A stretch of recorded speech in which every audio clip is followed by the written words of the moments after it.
आपणकर जदि कुंभ राशि हुई थाए तेबे आजिर ई भिडियोटी को शेष पर्यंत निश्चय देखंतु काहेकि ना आजिर ई भिडियोटी कुंभ राशि व्यक्तिविशेष मानक पाई बहुत अधिक गुरुत्वपूर्ण रही अछि।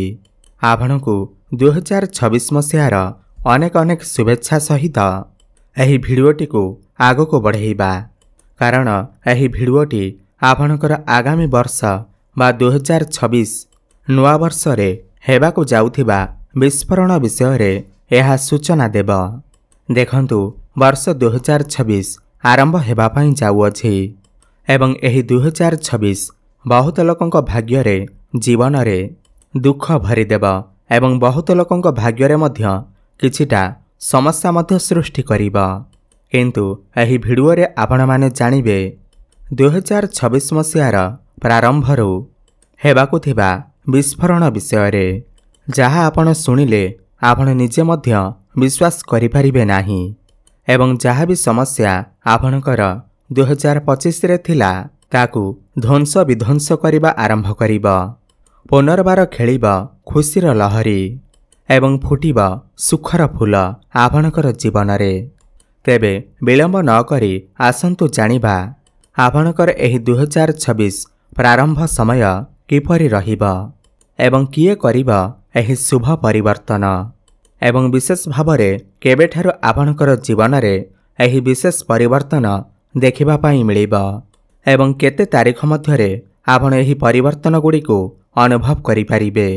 एही भिडियो रे आमे विस्तार भावरे आलोचना करिबा ता सहित कोन आपनको उपाय करिबा को पड़िबा जहा आपणकर शुभाशुभ फल को द्विगुणित करिबा।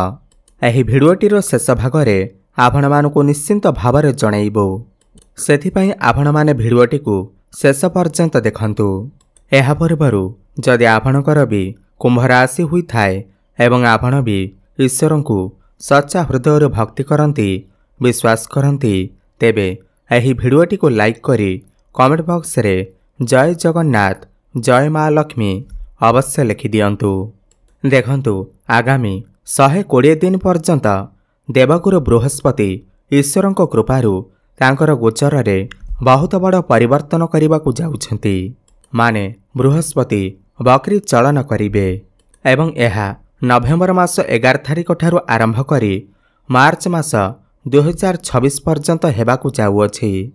तेबे देखंतु गुरुंकर जेतेबेले बकरी चलन हुए गुरुंकर जहा भी पूर्व कर्म गुड़िक आपणक उपरे जहा भी शुभाशुभ फल बाकी रही जाई थाए ताहा मध्य प्रदान करिबा आरंभ करिथांती। तेबे आसंतु जानिबा आपणकर कुंभ राशि रे केउ गृह रे देवगुरु बृहस्पति बकरी हेबा पई जाउछंती एवं तांकर बकरी दृष्टि केउ केउ भाव उपर को रहिबा पई जाउअछि एवं कोन परिवर्तन आपण मानकर जीवन रे करिबा को जाउछंती। देखंतु आपणकर षष्ठ भाव रे देवगुरु बृहस्पति विराजमान अछंती एवं यही गृह रे 11 नवेम्बर ठारू 3 डिसेम्बर पर्यंत बकरी अवस्था रे रहिबे एवं 3 डिसेम्बर ठारू 11 मार्च पर्यंत आपणकर पंचम भाव रे बकरी अवस्था रे रहिबे जहा आपण मानक पाई एक सुवर्ण सुजोग नै आसुअछि। देखंतु गुरु आपणकर षष्ठ भाव रे बकरी होई तांकर बकरी दृष्टि आपणकर दशम द्वादश एवं द्वितीय भाव उपर को रहुअछि। देखंतु आपणक राशि पाई आपणकर एकादश एवं द्वितीय भावर स्वामी हेउछंती देवगुरु बृहस्पति तेणु करी सेही गृह को जेहेतु गुरुंकर दृष्टि रहिबा आपनको निश्चिंत भावरे मालामाल करिदेबे जहा भी आर्थिक समस्या थिबा ताहा दूर होई जिबा। सबु परे भी आपणकर षष्ठ भाव हेउछि रोग ऋण एवं शत्रुर भाव एवं सेही गृह रे गुरु जेहेतु बकरी हेउछंती आपण जदि कोनोसी क्रीड़ा प्रतियोगिता रे भाग नेउछंती जेकोसी प्रतियोगिता रे भाग नेउछंती आपण सेथिरे शुभाशुभ फल निश्चिंत भावरे देखिबे। समस्त कॉम्पिटिटिव एग्जाम रे आपनको सफलता प्राप्ति हेबा। एहा सहित आपण जदि कोनोसी कोर्ट कचेरी केस रे फसी जाइछंती दीर्घ दिन धरी एही कोर्ट कचेरी केस रे आपणकर अर्थ हानि हेउअछि आपणकर मान हानि हेउअछि आपण बहुत अधिक चिंताग्रस्त रहुछंती सेथिरो मध्य आपण बाहरिबा आरंभ करिवे। देखंतु आपनको किछि व्यक्ति मध्य मिलिबे जे आपनको ଏହି କାର୍ଯ୍ୟରେ ଆପଣଙ୍କୁ ସାହାଯ୍ୟ ମଧ୍ୟ କରିବେ। ଏହିସବୁ ବିପରୀତ ପରିସ୍ଥିତିରୁ ଆପଣଙ୍କୁ ବାହାର କରିବା ପାଇଁ ମଧ୍ୟ ସାହାଯ୍ୟ କରିବେ। ଏହା ସହିତ ଯେଉଁ ବ୍ୟକ୍ତିବିଶେଷମାନେ ବିଦେଶରେ ରହୁଛନ୍ତି ସେମାନଙ୍କ ପାଇଁ ବହୁତ ଭଲ ସମୟ ରହିଅଛି। ବିଦେଶରେ ତାଙ୍କର ପ୍ରମୋସନ ହୋଇପାରେ ଏବଂ ସେମାନେ ଯଦି ବିଦେଶରେ ରହି କୌଣସି ସମସ୍ୟାରେ ରହୁଥିଲେ, କୌଣସି ବି ଟେନସନରେ ରହୁଥିଲେ, ଚାକିରିକୁ ନେଇ ଟେନସନରେ ରହୁଥିଲେ, ସେହିସବୁ ପରିସ୍ଥିତିରୁ ସେମାନେ ବାହାରକୁ ଆସିବେ। ଏବଂ ଯଦି ଆପଣ କର୍ମ ପାଇଁ ବିଦେଶ ଯିବାକୁ ଚାହୁଁଥିଲେ କିନ୍ତୁ ବହୁତ ଗୁଡ଼ିଏ ବାଧାବିଘ୍ନ ପାଇଁ ଆପଣ ଯାଇପାରୁନଥିଲେ, ଆପଣଙ୍କର ଆର୍ଥିକ ସମସ୍ୟା ଦେଖାଦେଉଥିଲା, ଆପଣଙ୍କର ଭିଜା ପାସପୋର୍ଟରେ ସମସ୍ୟା ଦେଖାଦେଉଥିଲା, ସେହିସବୁ ସମସ୍ୟାଗୁଡ଼ିକ ଆପଣଙ୍କର ଧୀରେ ଧୀରେ ଦୂର ହୋଇଯିବ। ଦେଖନ୍ତୁ, ଆପଣଙ୍କର ଜୀବନରେ କେହି ଏଭଳି ବ୍ୟକ୍ତି ଆସିବେ ଯିଏ ଆପଣଙ୍କ ଜୀବନରେ ନିଶ୍ଚିନ୍ତ ଭାବରେ ଈଶ୍ୱରଙ୍କ ପରି ଆପଣଙ୍କର ଜୀବନରେ ଆପଣଙ୍କୁ ସାହାଯ୍ୟ କରିବେ। ତାହା ସହିତ ଦେଖନ୍ତୁ, ଯଦି ଆପଣ ବୈଦେଶିକ ମୁଦ୍ରା ଇନକମ୍ କରୁଛନ୍ତି କିମ୍ବା ବିଦେଶରେ ଆପଣଙ୍କର ବ୍ୟବସାୟ ଅଛି, ଯଦି ଆପଣ ଏକ୍ସପୋର୍ଟ ଇମ୍ପୋର୍ଟରେ କାମ କରୁଛନ୍ତି କିମ୍ବା ଯେକୌଣସି ଉପାୟରେ ଯଦି ଆପଣଙ୍କର ବୈଦେଶିକ ମୁଦ୍ରା ରୋଜଗାର ହେଉଅଛି, ସେଥିରେ ମଧ୍ୟ ଆପଣ ବୃଦ୍ଧି ଦେଖିବାକୁ ପାଇବେ। ତାହା ସହିତ ଯଦି ଆପଣ କିଛି ନୂତନ ବ୍ୟବସାୟ ଆରମ୍ଭ କରିବା ପାଇଁ ଚିନ୍ତା କରୁଥିଲେ ଏବଂ ଆପଣଙ୍କର ପ୍ଲାନିଂ ଚାଲିଛି ଏବଂ ସେହି ଦିଗରେ ଆପଣ କାର୍ଯ୍ୟ କରୁଛନ୍ତି, ତେବେ ମନେ ରଖନ୍ତୁ, ଆପଣ ଯଦି କିଛି ଲୋନ୍ ଚାହୁଁଛନ୍ତି, ଆପଣଙ୍କର ଅର୍ଥର ଅଭାବ ରହିଅଛି, ତେବେ ଆପଣଙ୍କୁ ଲୋନ୍ ଅତି ସହଜରେ ମିଳିଯିବ। ଏବଂ ଯଦି ଆପଣଙ୍କର ଲୋନ୍ ଦୀର୍ଘଦିନ ଧରି ପେଣ୍ଡିଂ ହୋଇ ରହିଅଛି ଏବଂ ଆପଣଙ୍କର ଲୋନ୍ ସାଙ୍କସନ୍ ହେଉନାହିଁ, ଆପଣଙ୍କୁ ମିଳିପାରୁନାହିଁ, ଆପଣଙ୍କର କାର୍ଯ୍ୟରେ ବିଳମ୍ବ ହେଉଅଛି, ସେଥିରେ ମଧ୍ୟ ଆପଣ ଶୁଭ ପରିବର୍ତ୍ତନ ଦେଖିବା ପାଇଁ ପାଇବେ। ସବୁଠାରୁ ବଡ଼ କଥା ହେଲା, ଆପଣଙ୍କର ଯିଏ ବି ଗୁପ୍ତ ଶତ୍ରୁମାନେ ଥିଲେ ସେମାନେ ଆପଣଙ୍କର ନଜରକୁ ଆସିବେ।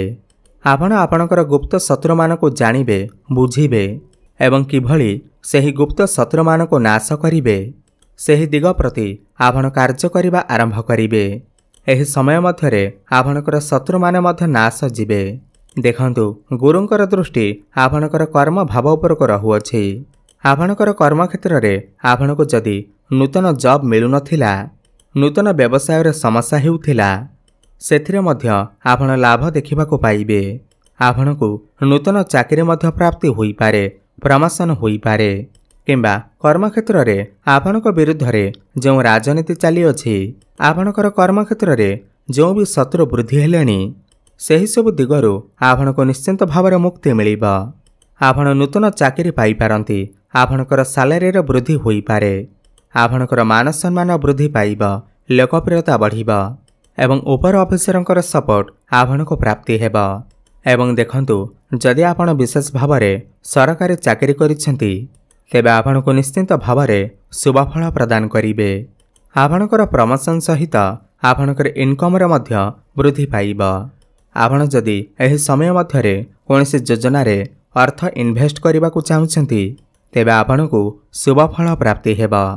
ତାହା ସହିତ ଆପଣଙ୍କର ଦ୍ୱିତୀୟ ଗୃହକୁ ଯେହେତୁ ଗୁରୁଙ୍କର ଦୃଷ୍ଟି ରହୁଅଛି, ଆପଣଙ୍କର ଧନକୁ ନେଇ ଯାହା ବି କିଛି ସମସ୍ୟା ଚାଲିଥିଲା, ତାହା ଆପଣଙ୍କର ଧୀରେ ଧୀରେ ସମାଧାନ ହେବା ଆରମ୍ଭ ହେବ। ଆପଣ କରଜ ଶୁଝିବା ଆରମ୍ଭ କରିବେ। ଆପଣ ଯଦି କିଛି ପ୍ରପର୍ଟି ବିକ୍ରି କରିବାକୁ ଚାହୁଁଥିଲେ, ସେହି ମାଧ୍ୟମରେ ଆପଣଙ୍କୁ କିଛି ଅର୍ଥ ମଧ୍ୟ ପ୍ରାପ୍ତି ହୋଇପାରେ। ଆପଣଙ୍କର ଯେଉଁ ବାଜ୍ୟ ଖର୍ଚ୍ଚ ହୋଇଯାଉଥିଲା, ଖର୍ଚ୍ଚ ଆପଣଙ୍କର ବଢ଼ିଯାଇଥିଲା, ଆପଣଙ୍କର ଇନକମ୍ ଠାରୁ ଆପଣଙ୍କର ଖର୍ଚ୍ଚ ଅଧିକା ହେଉଥିଲା, ସେଥିରେ ମଧ୍ୟ ଅଙ୍କୁଶ ଲାଗିବା ଆରମ୍ଭ ହୋଇଯିବ। ଏବଂ ଦେଖନ୍ତୁ, ଆପଣଙ୍କର ଅର୍ଥ ଶୁଝିବା ସହିତ ଆପଣଙ୍କର ସେଭିଂସ ମଧ୍ୟ ନିଶ୍ଚିନ୍ତ ଭାବରେ ବୃଦ୍ଧି ପାଇବ। ସବୁଠାରୁ ମହତ୍ତ୍ୱପୂର୍ଣ୍ଣ କଥା ହେଲା, ଯେତେବେଳେ 3 ଡିସେମ୍ବର ଠାରୁ 11 ମାର୍ଚ୍ଚ ପର୍ଯ୍ୟନ୍ତ ଗୁରୁ ଆପଣଙ୍କର ପଞ୍ଚମ ଭାବରେ ରହିବେ। ଆପଣଙ୍କର ପଞ୍ଚମ ଭାବ ହେଉଛି ଶିକ୍ଷା, ସନ୍ତାନ ଏବଂ ପ୍ରେମ ଭାବର ଭାବ।